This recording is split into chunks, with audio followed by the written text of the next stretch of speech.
हैदराबाद में भी इंतखाबी अमल के दौरान बेज़ाब्तगियां सामने आने लगी हैं। शाह लतीफ आबाद टाउन की यूसी 114 के वार्ड नंबर 3 का पोलिंग स्टेशन बंद है। आपको बताते चलें, पीपल्स पार्टी इलेक्शन सेल के इंचार्ज ताज हैदर ने चीफ इलेक्शन कमिश्नर को इंतखाबी बेज़ाब्तगी के मामले पर बाकायदा आगाह कर दिया है।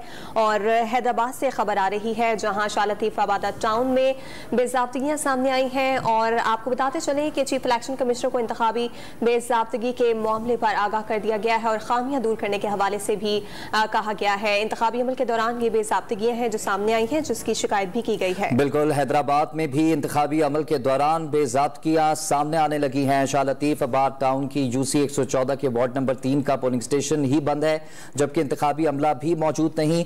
पीपल्स पार्टी इलेक्शन सेल के इंचार्ज ताज हैदर ने चीफ इलेक्शन कमिश्नर को इंतखाबी बेज़ाब्तगी के मामले पर बाकायदा आगाह भी कर दिया है। हैदराबाद से आपको बता रहे हैं जहां पर इंतखाबी अमल के दौरान बड़ी बेज़ाब्तगी इसे कहेंगे सामने आई है। शाह लतीफ आबाद टाउन की यूसी 114 के वार्ड नंबर 3 का पोलिंग स्टेशन ही बंद पड़ा है, इंतखाबी अमला भी मौजूद नहीं है। पीपल्स पार्टी इलेक्शन सेल के इंचार्ज ताज हैदर ने चीफ इलेक्शन कमिश्नर को इंतखाबी बेज़ाब्तगी के हवाले से बाकायदा शिकायत दर्ज कर दी है। हैदराबाद में इंतखाबी अमल से मुतालिक हम आपको अपडेट कर रहे हैं। शाह लतीफ आबाद टाउन की यूसी 114 है, वार्ड नंबर 3 है, जहां पोलिंग स्टेशन बंद है और बेज़ाब्तगियां सामने आई हैं। इस पर पीपल्स पार्टी ने चीफ इलेक्शन कमिश्नर को इंतखाबी बेज़ाब्तगी के मामले पर आगाह किया है और इंतखाबी अमला भी इस पोलिंग स्टेशन पर मौजूद नहीं है। तो पीपल्स पार्टी की जानिब से इलेक्शन सेल के इंचार्ज ताज हैदर ने चीफ इलेक्शन कमिश्नर को इंतखाबी बेज़ाब्तगी के मामले पर आगाह किया और खामियां दूर करने की हिदायत की।